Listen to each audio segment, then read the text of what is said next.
요한일서 5장 말씀 시작은 우리가 하나님께로부터 났다라고 표현하고 있죠. 세상 사람들이 다 하나님께로부터 났다라고 생각하지는 않습니다. 그런데 믿는 사람들은 우리가 하나님께로부터 났다는 사실을 시인하고 인정하고 믿습니다. 하나님께로 났다는 것은 태생이 다르다는 것이죠. 세상 사람들과 태생이 다르고 삶이 다르다라고 하는 것입니다. 세상 사람들은 세상의 법을 따라 살지만 우리는 하나님의 계명을 지키면서 삽니다. 하나님의 말씀을 지키면서 삽니다.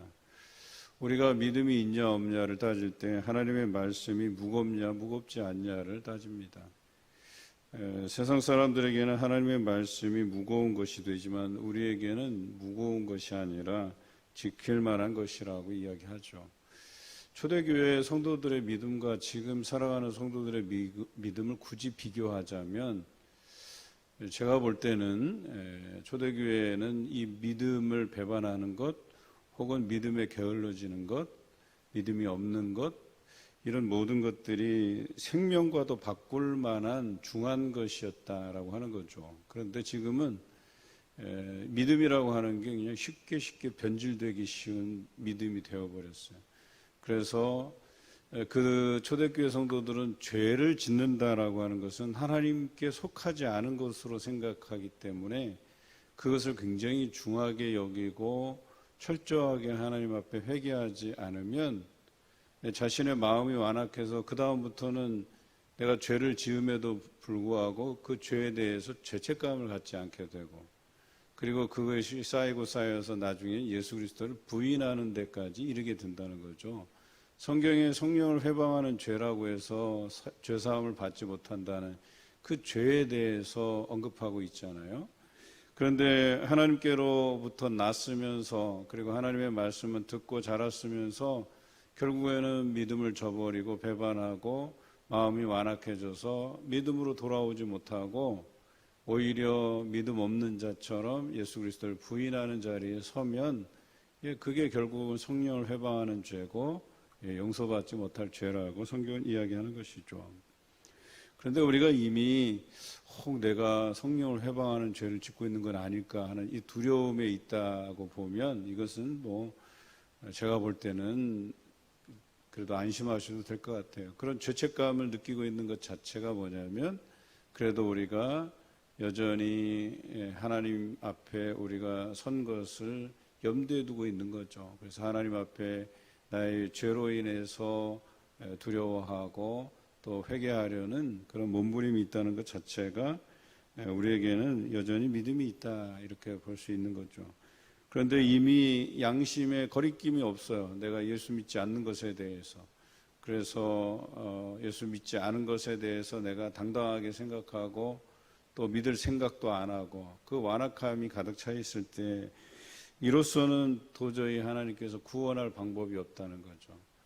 예를 들어서 롯의 아내는 하나님께서 그를 구원하시기 위한 모든 여정을 준비해 두셨는데 결국에 마지막에 가서 뒤돌아보고 소금기둥이 돼버렸잖아요. 그러니까 뭐예요?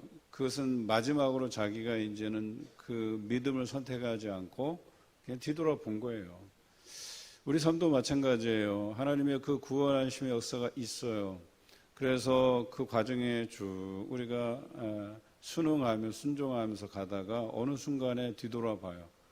이제 완악해지는 시점이죠. 완전히 믿음이 사라져가는 그 시점이 되면 도저히 구원 얻을 수 있는 방법이 없는 거잖아요. 그런데 구원파의 경우에는 내가 믿음을 시작하는 그 여정, 구원이 시작되는 그 여정에 서서 그것만 시인하고 나면 우리는 구원 얻은 존재라고 생각하는데 그렇지 않다는 거예요. 성경에 보면 그 구원의 여정 속에서 믿음을 배반하고 세상을 향해 떠난 사람이 있고 또 롯의 아내처럼 99% 구원을 다 이루어져 가는데 마지막에 뒤돌아본 그런 사람들도 있다는 거죠. 그래서 믿음의 시작에서 우리가 구원을 얻었다 이렇게 자신할 만한 것이 아니라는 거예요. 구원은 이루어가는 거죠. 하나님의 말씀이 우리 안에 들어와서 그 말씀이 삶에서 지켜지는 게 점점 가벼워져야 돼요. 여러분에게는 그것이 자연스러운 거고 부담스럽지 않은 것이어야 되는데, 마치 우리 아이들이 학교 갈 때 처음에는 참 힘겹게 가다가 나중에는 그것이 습관이 되고 이제 또 거기에서 즐거움의 요소들을 찾게 되고 그렇게 성취감이 느껴지고 그래서 학교를 잘 다니는 아이들이 있잖아요. 그런 아이들이 졸업까지 할 수 있는 것처럼 똑같아요. 우리가 말씀을 듣고 예수 그리스도를 알고 믿고 이제 믿음의 여정들을 시작하는 거예요. 그 안에서 우리가 은혜를 받고 뭔가 좋은 기억들이 있어서 그 여정들이 발걸음이 가볍고 하나님의 말씀 지키는 것이 내게 너무나도 즐거운 것이 되고 가벼운 것이어야 되는데, 가면 갈수록 죄된 삶에 찌들어가고 용서를 위한 그 회개를 하나님 앞에 드려야 되는데 회개하지도 못하고 점점점 하나님의 말씀이 나를 짓누르고 나를 어렵게 만들고, 여러분 이렇게 해서 어떻게 신앙생활을 할 거예요? 오늘 성경에는 하나님에게서 난 자들, 그리고 하나님을 사랑하는 자들, 또 그 하나님을 사랑하는 자들이 그 계명도 사랑하면서 지킬 수 있다는 거예요. 그래서 가볍게 그것을 나의 삶에 가져올 수 있다는 거예요. 이런 사람이 하나님께로서 난 자들이고 세상을 이기는 자들이라고 이야기하고 있어요. 과연 우리는 이러한 믿음을 가지고 세상을 이겨가고 있는가? 아니면 여전히 말씀이 나를 짓누르고 내가 그 죄책감에서 헤어나오지 못하는 죄의 반복된 그 사이클 안에서 우리가 살아가는지를 한번 점검해 보자는 거예요. 여러분, 하루가 즐겁습니까? 아니면 말씀을 지키지 못해서 억눌려 있습니까? 이건 큰 차이예요. 우리가 언젠가 시련을 만날 때 뒤돌아볼 수 있다는 거예요. 하나님을 바라보고 가야 되는데 그 시련이 나를 뒤돌게 만들고 거기에서 주저앉아서 구원을 이루지 못하는 때가 온다는 거예요. 그런데 우리의 발걸음이 가벼워요. 성경에는 그 동산을 뛰노는 사슴의 발과 같다 하잖아요. 그런 것처럼 하나님께서 우리를 위해서 예비해 주신 동산, 이 예배의 공간, 우리의 삶의 자리에서 그렇게 즐겁게 말씀이 있어서 즐겁고 기도를 해서 안심이 되고 찬양을 드려서 내 영혼이 즐겁고 이런 삶을 살아갈 수만 있다면 하나님께로부터 난 자들이고 하나님을 사모하는 자들이고 사랑하는 자들이고 또한 그 계명을 즐겁게 지키는 자들이면서 세상을 이기는 사람들이라고 이야기하는 거죠. 이거는 아주 단순해요. 우리의 삶에서 기쁨이 있냐 없냐의 차이예요. 감사가 있냐 없냐의 차이, 기도가, 말씀이, 찬양이 있냐 없냐의 차이예요. 언제부턴가 내 입술에서 찬양이 사라져가고 내 삶의 의욕이 떨어지고 또 내가 하나님 믿는 그 믿음 안에서 뭔가 확신을 가지고 힘찬 발걸음이 돼야 되는데 그냥 터벅터벅 삶의 무게에 짓눌려서 더군다나 말씀이 나의 양심의 가책을 더 느끼게 하고, 그런데 내가 이것을 털어버리기 위해서 하나님 앞에 나와서 진솔하게 고백함의 기도가 없다면 언젠가는 돌아서게 된다는 거예요. 우리는 이것을 유념할 필요가 있어요. 그러면 우리가 하나님께로부터 난 자들인 것을 증명하는 게 뭐냐? 성령과 물과 피라고 8절에 기록되어 있어요. 성령께서 나에게 역사하시는가? 또 물로 받은 세례가 있잖아요. 그 세례가 예수 그리스도를 믿는 회개의 세례잖아요. 나를 인치신 거잖아요. 이제 내가 회개하고 하나님의 사람으로 거듭나며 살겠노라 하는 그 인치심이라는 거죠. 피는 예수 그리스도의 보혈입니다. 그 보혈의 은혜가 나를 구원하신 거죠. 이 세 가지가 바로 우리가 하나님께로부터 난 자들임을 증명할 수 있는 것이라고 이야기하고 있어요. 이런 것들로 인해서 우리가 하나님께서 우리에게 최종적으로 주시고자 하시는 것이 영생이라고 하는 거죠. 영원한 생명에 들어가게 하신 것. 이것을 구원이라고도 하고 이것을 뭐라 그래요? 영화라고 하죠. 영화의 과정을 거쳐서 이제 영생을 얻게 되는 이런 과정이라고 얘기하죠. 그런데 아들이 있는 자에게 생명이 있는 것이지라고 하는 것은 예수 그리스도를 믿는 믿음 안에서 우리가 그 영생을 얻을 수 있다고 명확하게 이야기하는 것입니다. 그럼에도 불구하고 사망에 이르는 죄가 있다라고 16절에 기록되어 있어요. 앞서서 말씀드렸듯이 우리가 한순간에 돌아서서 완전히 완악해져서 이제는 믿음을 버린 자들, 예수 그리스도를 믿지 않는 자들, 믿으려고 하지 않는 자들, 양심에 가책도 없는 자들, 이런 자들을 하나님께서는 사망에 이르게 하신다. 그 죄는 결코 용서함을 받지 못한다. 이런 것이죠. 그런데 한번 생각해 보세요. 아무리 과거에 완악했던 자들이라도 사도 바울처럼 예수 믿는 사람 가두고 죽이고 이런 사람들도 불러다가 복음 전도자로 회심시켜서 쓰는 하나님이시잖아요. 그러니까 우리가 용서받지 못할 죄는 없는 거예요. 그런데 우리 생각에 이것은 하나님께서 용서하시지 못하시겠지. 그냥 지레짐작으로 그 죄책감에 시달리면서 하나님 앞에 나오지 못하는 사람들도 있단 말이에요. 심지어는 그래도 이런 사람은 차라리 양심에 가책이라도 있는 사람이지, 자기가 죄 지은 걸 가지고 숨기려 하는 거죠. 감추려 하는 거죠. 비난받을까 봐. 여러분, 이런 사람들은 자기 죄를 고백하지도 못하고 드러내놓지도 못해요. 이런 사람이 하나님께 용서함을 받을 수 있겠어요? 여러분, 죄의 범주는요, 아주 사사로운 것부터 우리가 생각하는 아주 중요한 것까지 다 같은 범주에서 다루고 있어요. 용서받지 못할 죄는 없어요. 그런데 우리는 마치 생각하기에 죄 지은 걸 가지고 이놈은 나쁜 놈, 이놈은 용서해 줄 만한 놈, 이렇게 생각하기 쉽단 말이에요. 그렇지 않아요. 살인하는 자도 하나님 앞에 용서함을 빌면 용서함을 받는 거예요.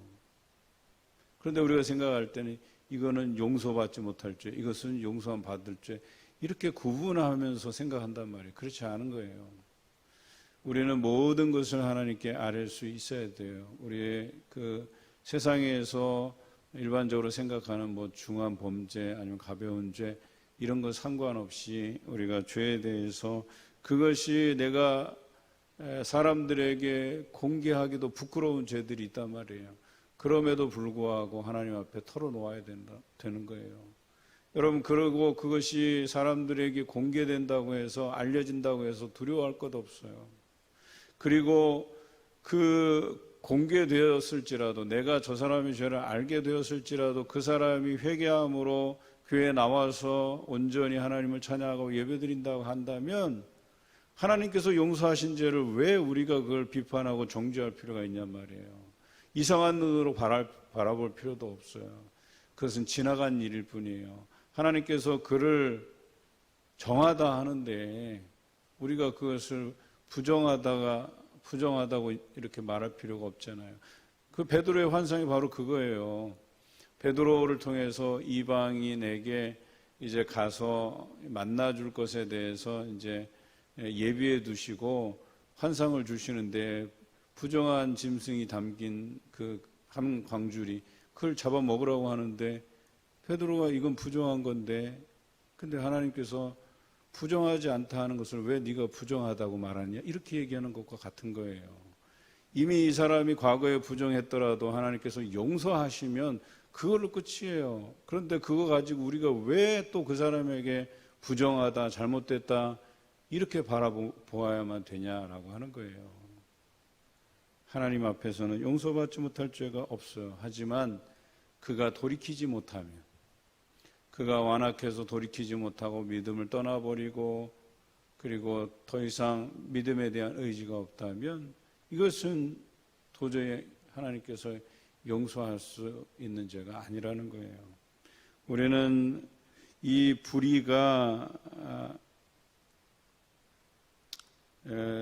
불의로 인하여서 사망에 이르게 되지 않도록 주의해야 될 필요가 있다는 거죠. 하지만 분명한 것은 우리가 그 마음에 굳어지지 않으면, 완악해지지 않으면, 믿음을 버리지 않는 이상에는 어떠한 죄더라도 다시금 사망에 이르지 않게 하기 위해서 우리로 하여금 회개케 하시고 돌아오게 하신다라고 하는 것을 잊지 마시기 바랍니다. 18절, 하나님께로부터 난 자는 다 범죄하지 아니하는 줄을 우리가 아노라. 오늘 이 말씀을 잘 유념해 보아야 돼요. 여러분, 우리가 반복해서 죄를 짓는 이유는 우리가 하나님께 난 자라고 하는 생각을 자꾸 잊어버리기 때문에 그래요. 나는 하나님의 자녀다 라고 하는 이 인식을 가지고 살아가면 죄에서 멀어질 수밖에 없어요. 내가 죄의 유혹을 받더라도 나는 하나님의 자녀인데 내가 이걸 선택할 수는 없지 라고 판단할 수만 있다면 우리가 죄에서 멀어질 수 있다는 거예요. 하나님께로 가까이 갈 수 있다는 얘기예요. 초대교회 성도들은 죄 짓는 것에 대해서 굉장히 두려워했어요. 그리고 짓는 죄에 대해서는 하나님 앞에 나와서 간절히 회개함으로 나아갔다는 거예요. 오늘날 우리들은요, 되게 사사로운 것까지 따지잖아요. 사소한 것까지 따지잖아요. 사소한 것은 회개 안 해도 되는 줄 알아요. 그냥 쉽게 거짓말하고 쉽게 썩내고 이런 것들을 가지고 하나님 앞에 회개하지 않는다는 거예요. 누구나 다 그렇게 사니까 이렇게 당연히 생각하는 것. 그래서 작은 것이 결과적으로 큰 것까지 부인하게 되는 것이 되는 거예요. 죄는 물들게 돼 있고 퍼지게 돼 있어요. 누룩이 온 덩이에 퍼지는 것처럼 죄가 퍼진다고 성경은 기록하고 있잖아요. 사소한 것부터 하나님 앞에 회개해야 돼요. 우리가 하나님 앞에 잘못했던 것. 그러면 결코 우리가 사망에 이르지 아니한다. 오늘 그 말씀을 요한일서 5장의 마지막으로 하고 있어요. 자녀들아 너희 자신을 지켜 우상에게서 멀리하라 이렇게 이야기합니다. 결론적인 거지만 우상이라고 하는 것은 모든 죄의 범주를 이야기해요. 그래서 우리가 그것에 휩쓸려 다니지 않도록 우리 자신을 하나님께 맡겨드리는 여러분 되시길 주님의 이름으로 기원합니다.